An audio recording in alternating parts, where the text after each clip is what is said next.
Hey everyone, I'm sitting down with Erin Brock. She is one of the top female executive producers in Canada. She's the executive producer of Big Brother, amongst other TV shows, as well as the vice president of Insight Productions. So here is our interview. We're talking about what it takes to be successful at that level. Okay, I am here with Erin Brock. She is one of the top female executive producers in the nation. So, yeah, EJ, thanks for talking to me today. I'm so happy to. Yeah. So, first of all, I just want to get an idea of the trajectory of your career. How did you get in the industry to begin with? Actually, how did I get in? Well, I wanted to be in the industry when I was in high school. My best friend's dad was a director, and I just knew in high school that I loved it. So I sort of knew I wanted to go to a secondary school that was specialized in television and film production. So I knew super young age. I went to Ryerson in Toronto, which was kind of the best decision I could have made because they sort of have a program at Ryerson that puts you in placements. And so I got a placement at CBC. I volunteered. It was a volunteer program back then. I don't think you can volunteer anymore, but back then you could volunteer. And I was like an audience assistant on a show called Rita and Friends with Rita McNeil. And honestly, the industry is so much about relationships that once I started working, of course, my university education was valuable. I learned a lot. A lot of the people that I went to school with are contacts that I work with now, do deals with now. So that's very, very cool. But quite honestly, it was about just getting out there and letting people see how hard I was willing to work, almost more than anything else. And it's all, so much of it is about relationships. So I started volunteering. I volunteered for a while. Then I started getting kind of paying gigs. But I would say the big thing that I did, which was almost like a step back at the time, but really proved to launch me forward, was I was working on a late night talk show called Open Mic with Mike Bullard. And he's, it was the David Letterman show of Canada. I don't know if I anybody knows. remember that one. Yeah. Yeah. And the executive producer of that show, a man by the name of John Brunton, at the end of a season offered me a job. I was a publicist. I was Mike's assistant, and I was it was called a unit publicist. And John offered me a job and said, I want you to come and be my assistant. And I was kind of I'd done coordinating, I'd done associate producing on shows, I'd done bigger roles. So I was quite reticent to do it.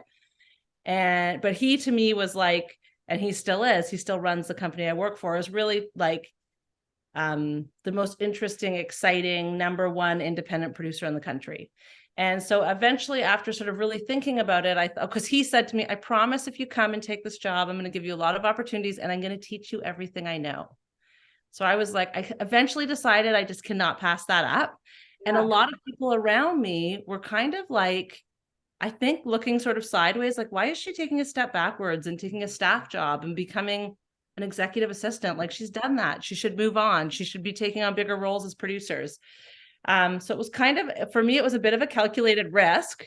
But it was the best thing I ever did because I still work there. He completely took me under his wing and I got to learn firsthand, every element of the business. He'd bring me into his office for important meetings. He'd send me out on set with him. And just very quickly, I kind of rose up the ranks. And he did say to me, and I promise I'll promote you and all this stuff. So, and I still work for him today. I'm a senior vice president at his company. I don't think I would be where I am without that opportunity. So although at the time it kind of seemed like a step backwards, it in the end was kind of a catapult, you know what I mean? And to me, that's that decision was kind of the, what do you call pivotal. it? The sliding door. Yeah. The pivotal thing in my career. I always think of, had I not done that, had I stayed just freelancing from job to job, I'm not sure I would have been in all those rooms and listening to all those conversations and meeting all those people that I think at the end of the day really drove my career forward. So experience for sure to get to where you are, which is, you're a senior vice president of Insight, but you're also an executive producer and you're one of the top in Canada, which is, you're a national treasure, EJ. But I mean, it's pretty amazing. So of course, experience and then recognizing opportunity, would you say, is one of the things? Completely. And I would say hard work. I've worked my butt off in my life. I have worked so hard. I love what I do. I think passion is really important. I think another part of the sauce of it all is like doing things you love. Because when you do things and projects you love, they resonate with people. So I think that excites people when you're in a room with them and they go, she's cool. She's like super passionate and loves what she's doing. Good energy, right? Yeah, we're working really, really hard, believing in what you do, being passionate about it. You know, I always try to like not say no to things unless I have to, you know, like, yeah, I can do that. Sure. Especially when I was coming up the ranks, like, so I think it's all of that, you know, and I think hard work is very important. Like you're just not going to do it not working hard. So what other attributes do you think are a real asset to have in your position? Because I know you're executive producer of Big Brother Canada, 10 years, right? You were there since inception. We're going into our 11th season now on that show. Yeah. Congratulations for that. Thank you. Yeah. So part of that, executive producer, you're the showrunner, of course, but then you are also top of business. So you deal with the networks, but then there's a huge responsibility. So you deal with the cast, of course, and the production part. Then you deal with the networks, but then you also sort of are responsible almost, because there's this whole, the public has to sort of accept what you're doing and appreciate it for it to be successful. So there's huge pressure sort of on you from a lot of different areas. So tell me first, how do you handle that pressure? What do you think are the attributes that would make someone successful handling those kind of things at your level? Yeah.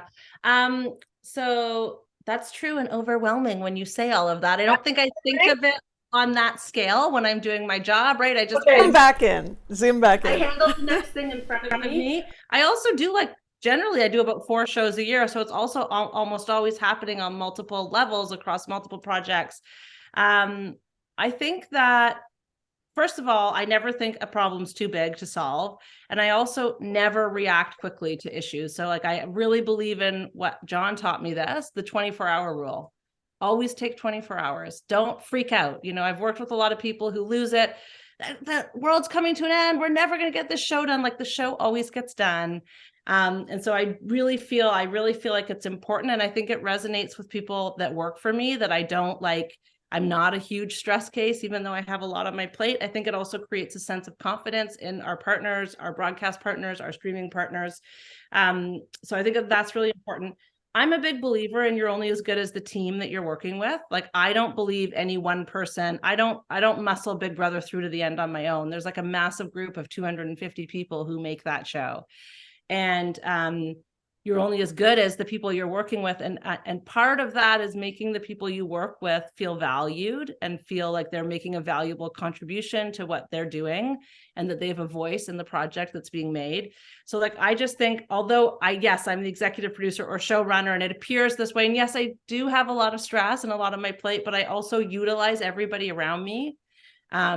And I love the people that I work with and I value them greatly. And I've seen a lot of people in my type of a role over the years not do that. And it never leads to success. It just doesn't. And also, I'm a big believer, again, this was something John taught me, a good idea can come from everywhere. Not every idea has to be my idea. I think that collaboration and embracing your team only makes the project better, you better, and them better. So I really believe in that. And I think that that's been a big part of me being able to manage so many balls in the air and so many things happening. And I trust deeply the people I work with.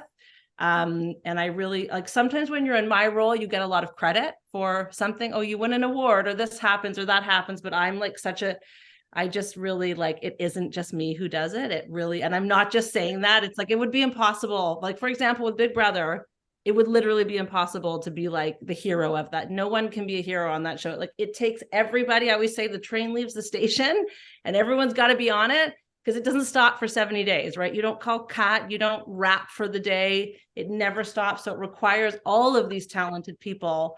And I think too, as you grow into more senior roles in your career, you have to learn to lift the people around you up because they help you carry the load. No, I was going to say, I agree that in life, no success is achieved just with one person. It does take a village sometimes, but there are always people there with support, giving you support to allow you to be at that level. Absolutely. I think the ticket to that is those people feeling valued and truly valued. You have to really value them, and their voice has to really make a difference in what they're doing, right? So Yeah, I think that's a big part of it. and I think it's the most important part of it. Like there are a lot of things, like how do I not get stressed? I mean, I think part of it's my personality. Like some part of it is just who I am. I'm not like a person who stress really gets to me. I've had stressful situations in my life, and I have simple practices I do if I get really stressed out. Like I've been known to go into an edit suite, shut the door when it's dark, take 10 minutes and do deep breathing. Like when things, when the, I won't swear, but when stuff really hits the fan, I have actually been known to, like, again, it's that idea of the 24-hour rule, or just removing yourself and not reacting too quickly.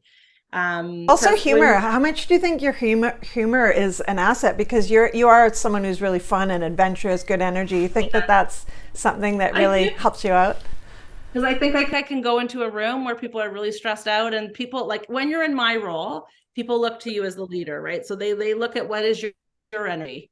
Like if I walk in and I'm panicking and I'm like freaking out, then they're going to freak out. But if I walk in and I crack a joke, or I disarm people, or I go, hey, it's only TV, it's going to be fine, like we're not saving lives, or whatever it is, people immediately relax, and then they can cope with what's in front of us. And I believe that, like, it isn't saving lives. You know what I mean? We're making entertainment for people to enjoy. I mean, some TV, maybe it does save lives, but generally we want to bring people joy and fun and entertain them. And sometimes the show, like Big Brother, for example, has done things like, I get letters all the time from parents who will say, it's the first thing I can watch with my child where we have something mutual we'll talk about, and it's changed our relationship, or whatever it might be. So those elements, you have those reactions from people. But at the end of the day, I just think you have to keep the spirit of it, which is creating something entertaining and fun. Yeah. And you don't have to lose yourself over it. You should never be yelling about making a TV show. You should never be your head spinning off. And people do that. Trust me, a lot of people do that. Yeah. Well, I was going to say, especially where Big Brother is concerned, it is a sort of a microcosm of the world, right? Sort of the saturated version. So to watch it from the outside, I think people can sort of see and relate to things going on in their own life, but watch it from a distance. So that's why it's so satisfying that way. I wanted to also ask what, okay, so I know you deal with networks. We'll say Netflix is presenting a challenge to you. What are your personal mechanisms that you have in place to sort of center if things aren't going your way? What do you have in place to sort of get through it? I mean, I don't know. I think that I don't know if I have things in place as much as I look at everything a little bit like a negotiation. And I look like, listen, if I have a client, like a broadcaster or a streamer, they have to be happy, right? They're the client. It's like any relationship. It's any client relationship in life. They're paying for the license fee of this project. And so at the end of the day, we're servicing their base of viewers. So I can't just come. Sometimes I'll feel like, oh, I really know this show and I have like a really good idea. Like I get the DNA of this show and I know what's going to make this entertaining. So sometimes I have to try to help them see what I'm seeing. Yeah. What I believe in dealing with partners in that way is like nothing works better than transparency and being honest. So I'm not just saying this. I actually don't have like, tools where, okay, I can maybe manipulate them into going my way or do this. It's more just like, I've had success in my career, and I will say, like, I think the best executives are the ones who actually trust the producers. And listen, sometimes they can't. Sometimes they know better for their project, for their network, or whatever it is. But the most successful relationships I've had with executives are executives who actually really trust that I've logged so many hours of making television, telling stories, reaching audiences effectively, that they will trust that. But if they don't, I tend to be like quite direct and upfront about, in a kind way. I always believe about doing it kindly and, with caring and stuff, but I'll just say, like, I don't agree. Like, I'm not afraid to say what I think. I'm not afraid to tell people if I don't agree with what they want. At the end of the day, I kind of have to do what they want if they want me to, because they're paying for it. But most of the time, I think our partners or my partners on my projects are really good collaborators, and they tend to be like, okay, yeah, let's talk about that. What do you think? Like, I feel like I have a lot of those relationships. Again, it also goes back to what I was talking about relationships. Like, I think everything in life, I don't just think it's TV, but so much of it is about relationships. Like, if you build good relationships with people and you build them authentically because you want to, not because, oh, it's a business, I'm a salesperson, I have to build it. Like, I don't believe in that BS. Like, I think you build real connections with people. And when you build real connections with people, there's more trust.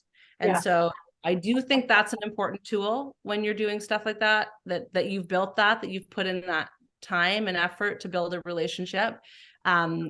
And I think total transparency, like, hey, here's what I think. Here's what the fallout could be of making that decision. This is why I think it doesn't work. This is examples of what I've done in the past. This is what I've liked to do. And in many, many cases, that can sway things. But it doesn't always. Like, you win some, you lose some, right? Like, that is completely true. Like, I have to do stuff on shows all the time that I don't agree with. But I think you have to build a bridge. Like, again, it's that seeing the forest through the trees. Like, I think some people get too focused on it's the end of the world and how could they make me do it? They're so wrong. They get very precious about one thing. And then you lose, like, to me, it's like finding that perspective of fighting for the big picture of the value of the show than say little battles here and there. And I find that some people will get lost in having to have a win. And I know what's right. And I've done this. And my thing is, like, there is no right and wrong. Like, what television is kind of a matter of opinion and what you find entertaining. So if you can kind of channel that, find that they can be much more receptive to coming partway in my direction too. I mean, I don't know if that answers your question. Yeah, absolutely. So what I'm hearing essentially is experience, opportunity, communication, building relationships, a fair amount of intuition, I would say too. Being collaborative, those are the assets, right? That I think you've described that are really key to being. And I will say the one thing I haven't said, but this is something I've done, like taking risks and being bold. I think all of those things you're saying are really important. And then there's been a lot of times in my career where I've gone, we're not going to do this show this way. Like, we're going to do it differently. We're going to, or here's I like big ideas. Like, I love big ideas. Like, so my thing about the success of shows, I mean, I guess this is a bit minutia as opposed to the top things that you're saying, but like, people like watching things that they can relate to. Yeah. You like hearing things they can relate to. And it doesn't have to be specifically exactly what they can relate to, but oh, I've had that feeling before. Or that they sit there and go, I don't know what I would do in that situation, right? That's another big thing. So that human element of storytelling, like in television shows, you can have the fanciest set, the best lighting, the best, like none of it. The most important thing is the people that are in them and the stories you're telling. And they can watch it and not have to be in it. They can see someone else going through it and say, I've either been through that or what would I do, and not have to actually experience it. It's that level of sort of distance between. Absolutely agree. And taking risks to do that. Like, for example, in casting in my career, like without getting specific about a specific show, I've pushed a lot for different casting, different ways of looking at casting. And not just doing the kind of cookie cutter, well, you always cast the girl next door and the this, and like, I think that's not that relatable to people. And you want to cast shows that people can relate to, that people deal with in their everyday lives, right? So I think sometimes in entertainment and television, we can really put people in boxes and really simplify people. And it's really important actually for it to be real and authentic. That is the best way to have success. And then I think making big, bold things. Like, I'll give a story that's not about me, but about John Brunton, when we did I used to work on Canadian Idol, and Canadian Idol's format show, like a Big Brother, like, I would say we do a bunch of format shows at our company. We also do a bunch of original new shows. But my boss, so we got the format Canadian Idol to do it. It had been in the States for a year or two already. And it's hard in Canada because we're so similar in so many ways, but so different than Americans. And we share this huge border, and we consume all of their television in real time. So we're always thinking, how can we be creative, successful with a tenth of the budget and get Canadians to actually want to watch it when they can just watch the one that's has a budget of $1 gazillion more and is way fancier and whatever from the US, right?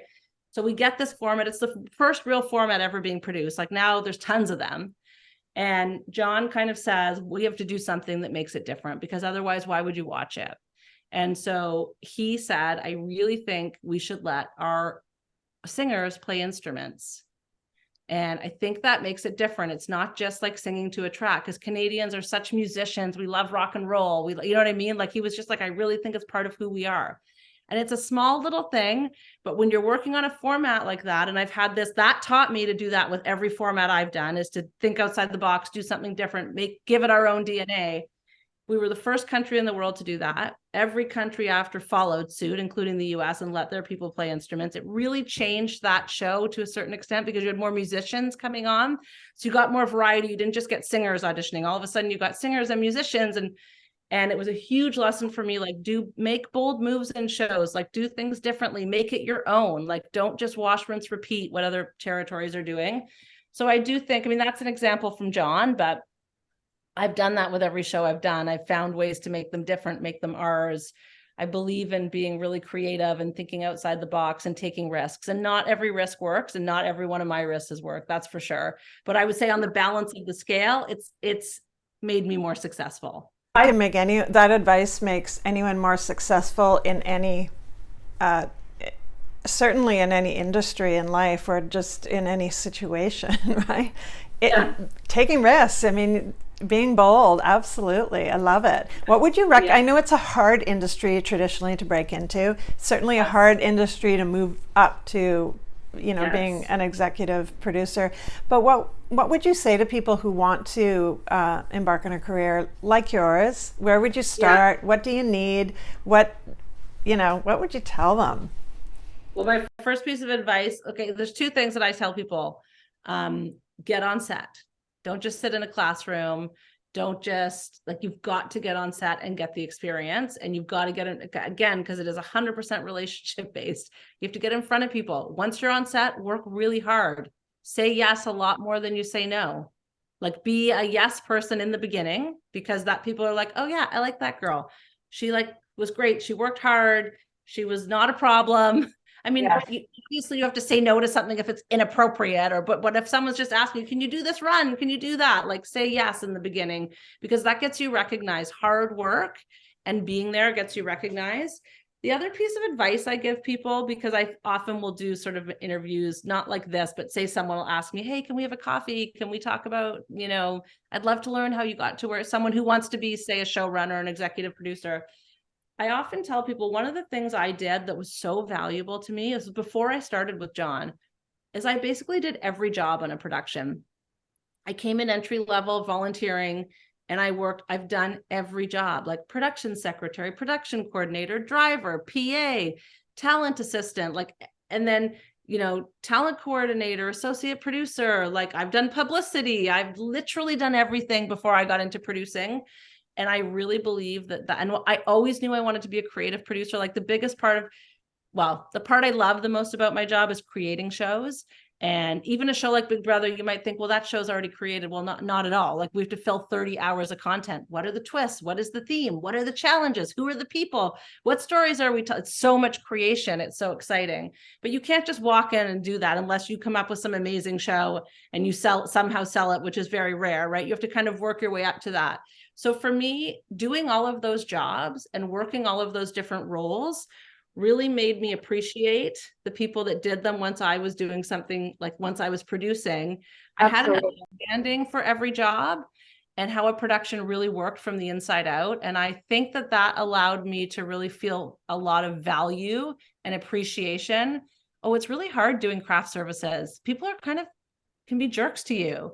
And, they don't treat you with respect or whatever it might be. I don't know. Or just appreciate how complicated it is being a production secretary and trying to get script revisions out and color coding the script revisions and trying to keep everybody happy. And I think that's allowed me, circling back to what we said at the beginning, how important I think your team is and how important I think it is. Success is so based on the team you build and the people you work with, and you just can't do that on your own. It's not possible. And I think because I did all those jobs and I have an appreciation, I'll never forget them. Yeah, I was going to say there are two parts to what you're saying, and that's, you can guide people better when you really understand their job, because it's a little, how do you tell people what to do if you don't know the inside workings of what they're doing? And secondly, not thinking when you start you're above doing certain things. Instead, looking at it like an experience that you can learn from and take with you. I think that's And I still do stuff like that sometimes. Like I still try to help out in some of those jobs. You know what I mean? Like, okay, I'll help you distribute that. Or I think it's important. Those two things you said, totally right. And then also building that team of people who really want to be on your team and work with you. And when you create that feeling within your team, people will do anything to make the show a success. Like they feel valued. They are valued. I can truly say I really do value them. And then they give more than they would have done if they're working for a jerk. You know what I mean? So you get better performance. When you have 250 people working for you, you need people performing, right? And so I think it also creates, when you have respect for people, they have respect for you, and then everybody's performance rises, if that makes sense. Yeah. Well, I was going to say, I know that you're going into production anytime now, starting a new season. And Yes. I'm just going to do that there. Yeah, starting a new season, and you kind of go off the grid. You get that, you go dark for a while. So, Yes. yeah, I mean, it's intense, right? So I know you have to go because you're on a busy schedule, but I will ask you one last thing, and that's outside of work, what do you do to kind of separate yourself from it, de-stress, feel good, all that stuff? What do I do? Sleep. No. Spend time with my family, like that. Like I think that not talk about work, spend time doing things, not talking about work, because you really have to separate yourself. It's hard when a show's so all encompassing and so engrossing. It's so important to like turn it off and be in the moment with the people I love. I love to go for, like, this sounds like a dating thing, long walks on the beach, but I like going for a walk, so clears my head. If I'm feeling stressed about something on a show, if I go for a walk, it really makes a difference for me. So just getting out, moving my body, you know, getting fresh air. What else do I love? I love spinning. I have a Peloton. I love a good spin. Nice. I love doing that. I love going out with friends. Like I love going out for drinks and dinner. So I really just try to work really, really, really hard. And then when I'm not working, really be in the moment with the people in my life I love. And like, it's like that work hard, play hard thing, but I think it's so valuable. Like, I think you need to give your mind a break from it. I think if you never give your mind a break from it, then you will be way more stressed when stuff hits the fan. Yeah. Right? Yeah. Oh, you can. So I think you can swear on YouTube. Okay. Okay. I just feel like that's the key to it, right? Is like really detaching, and whatever it is that works for you to detach. So for me, it's like a bit of exercise, and it's being with the people I love. I mean, when Big is on, it's pretty full on. Like I work 7 days a week, 16 hours a day, probably on that show. But I'll still get up in the morning and do a spin because it sets me up for the day, or go out. My husband and I will go out for a walk, or like those types of things really make a difference for me coping with what's about to come. And in Big Brother, you never know what's coming. Like it's part of the beauty of it. Yeah. You just strap on your seatbelt and off you go for the season. And a plug before we go? Anything coming up? Well, Big Brother is the big one coming up. It's premiering in I think it premieres on March 8th on Global. So that's the next project. I got a lot of stuff in the hopper, but that's the next thing on the airwaves. Oh, it was so good to talk to you. Thank you so much for all of your insights. Yeah, of course. All of my insights. Yeah. So I have to do a part 2 because I feel like we just kind of scratched the surface and there's so much more we could talk about that's interesting, but I'll have to wait till you're out of production again. yeah, I'm happy to chat anytime. Yeah. Okay. Thank you everyone for watching today. I hope you enjoyed it. And for more like this, subscribe to Virtus Hypnotherapy on YouTube, and we'll see you all soon.